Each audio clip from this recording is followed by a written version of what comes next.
चिमुकली चिंगी आणि जादूची फुलं. अरे वा, तयार आहात एका जादुई प्रवासासाठी. एका छोट्या मुलीच्या आणि एका बोलक्या फुलाच्या गोष्टीने तुमचं मन जिंकण्यासाठी. चिंगी नावाची एक गोड मुलगी होती. तिला फुलं खूप आवडायची. ती रोज बागेत जाऊन रंगांची उधळण बघायची आणि त्यांच्याशी गप्पा मारायची.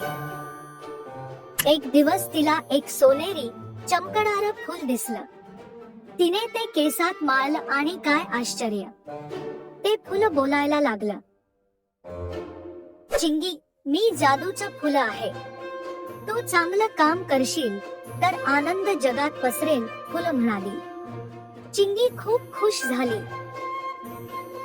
मग काय, चिंगीने सगळ्यांना मदत करायला सुरुवात केली.